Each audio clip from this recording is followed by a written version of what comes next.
new characters, classic minigames, amazing graphics, plot twists. A new Final Fantasy Rebirth trailer was revealed during the PlayStation State of Play that has everyone going nuts! How about this? Or maybe this?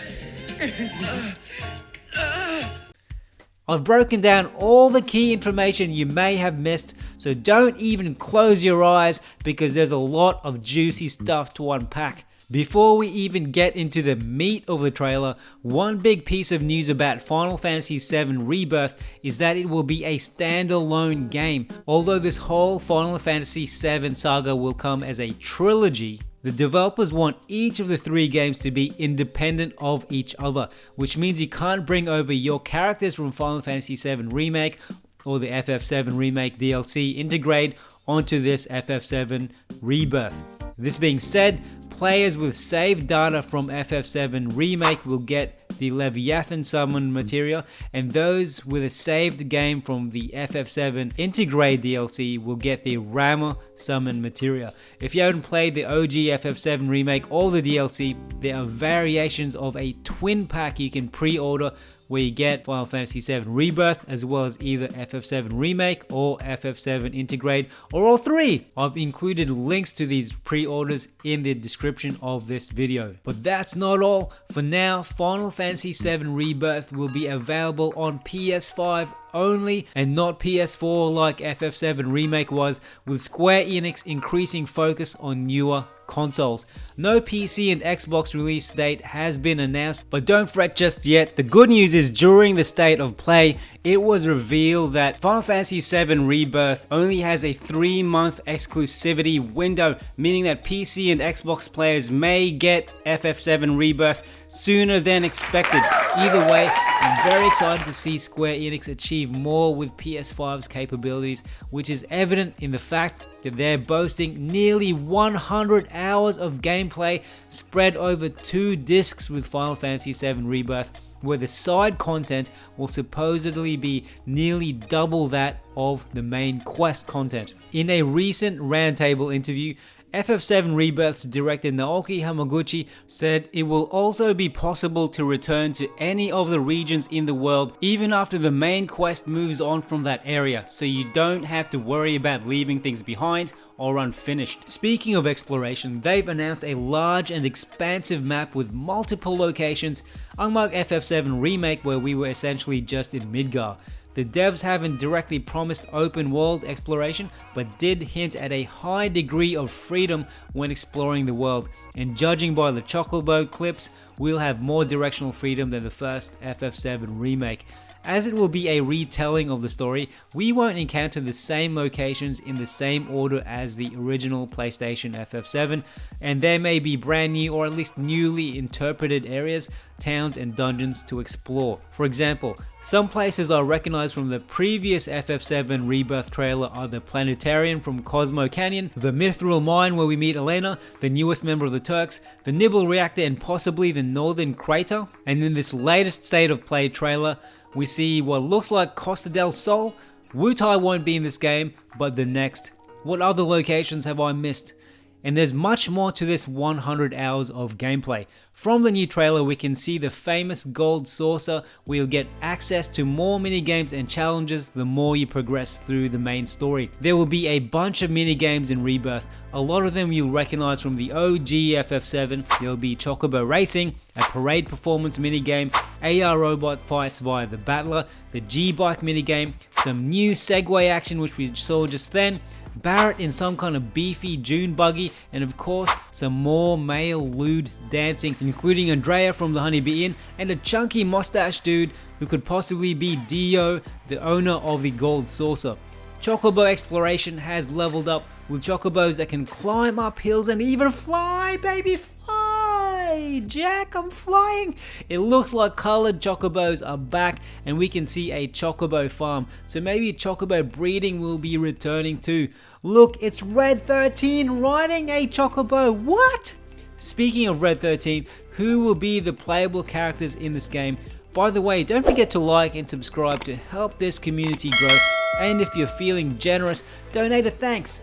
also have links to a lot of collectibles, including the Final Fantasy Pixel Remaster, Famitsu magazines, Final Fantasy art books, and more in my description. So who can we actually play as in FF7 Rebirth? The original Final Fantasy VII Remake playable characters Cloud, Tifa, Barret, and Aerith will make a return, and this time rather than Red 13 just being an AI controlled sideline character like he was in Remake, he will be fully playable.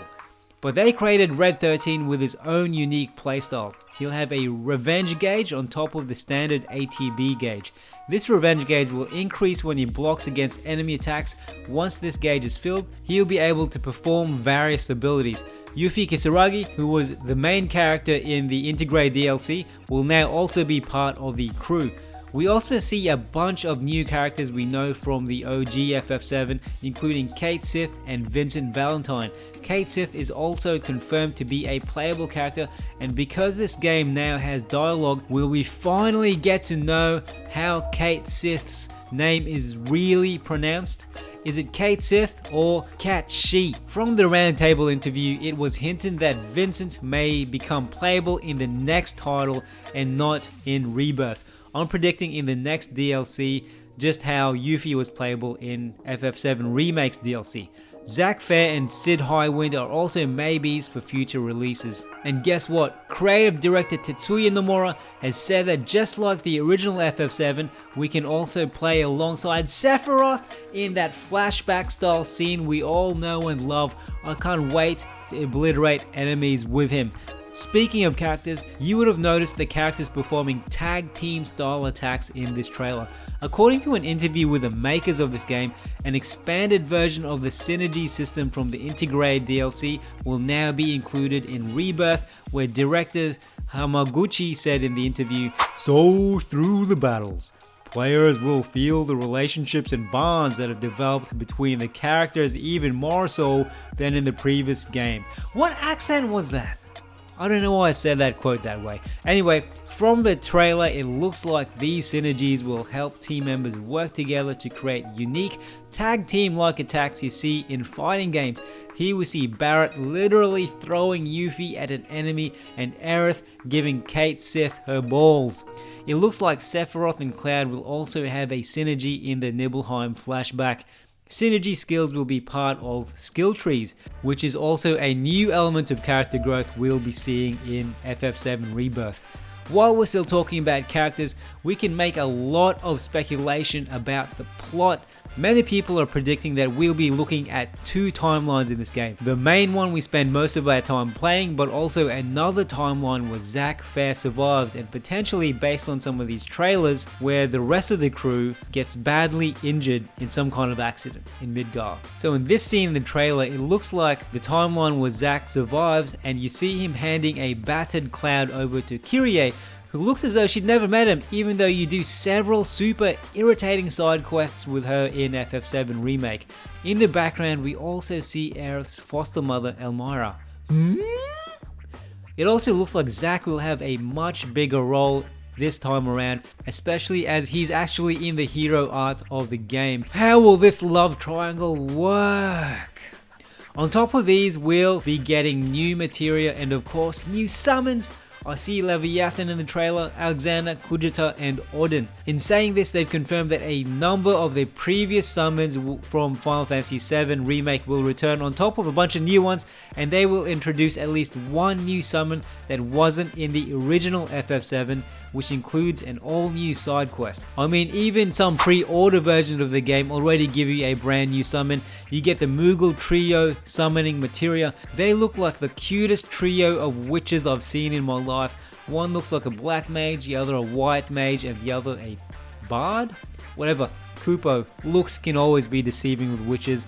I've included links to these special edition pre-orders in this video description just for you, baby! Personally, I still have two big fat questions about this game.